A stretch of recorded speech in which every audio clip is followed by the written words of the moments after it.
Assalamualaikum warahmatullahi wabarakatuh. Perkenalkan, nama saya Yamana Mustika. Di sini saya akan sedikit menjelaskan tentang sistem pengendalian manajemen yang khususnya mengendalikan aktiva yang dikelola. Nah, definisi mengendalikan aktiva yang dikelola apa sih? Mengendalikan aktiva yang dikelola adalah bagaimana perusahaan menjaga dan mengawasi aset yang dimiliki agar tidak hilang atau disalahgunakan. Digunakan secara efektif, nilainya tetap terjaga, dan mendukung operasional perusahaan. Aktiva bisa berupa kas, persediaan, aset tetap seperti gudang, tanah, kendaraan, mesin produksi, ataupun piutang.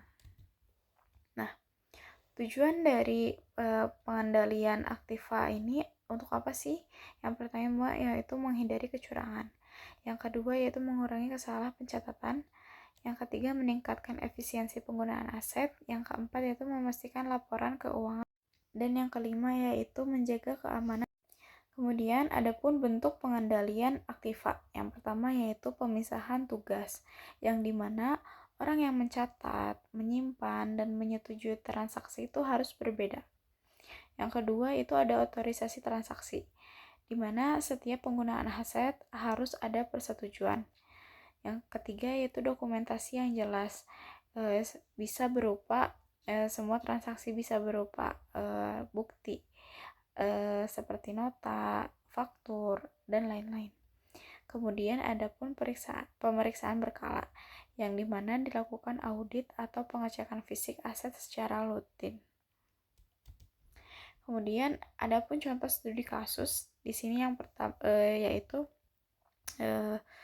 tentang kehilangan persediaan di gudang. Ada sebuah perusahaan retail mengalami selisih stok barang. Saat dilakukan pengecekan fisik, jumlah barang di gudang lebih sedikit dibandingkan dengan catatan.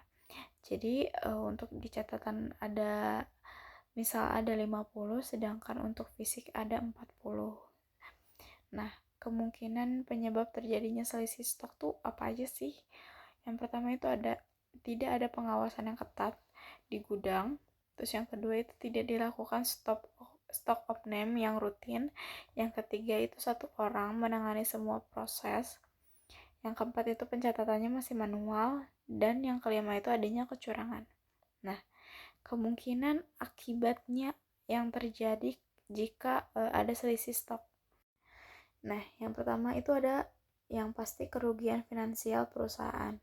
Yang kedua itu laporan keuangan menjadi tidak akurat. Yang ketiga itu kepercayaan manajemen menurun. Yang keempat itu operasional terganggu. Dan yang kelima itu sulit mengambil keputusan bisnis. Nah, selanjutnya ada solusi dalam terjadinya selisih stok. Yang pertama itu bisa audit internal. Yang kedua itu ada perbaikan sistem pengendalian internal. Dan yang ketiga itu ada stock of name secara rutin. Yang keempat itu digunakan sistem digital. Dan yang terakhir itu pemasangan CCTV. Jadi pengendalian aktiva itu penting sekali karena berhubungan langsung dengan keamanan dan keberlangsungan perusahaan. Jika pengendalian lemah, maka risiko kerugian dan kecurangan akan tinggi. Tetapi jika sistem pengendaliannya kuat, perusahaan bisa lebih efisien dan dipercaya. Sekian dari saya, terima kasih.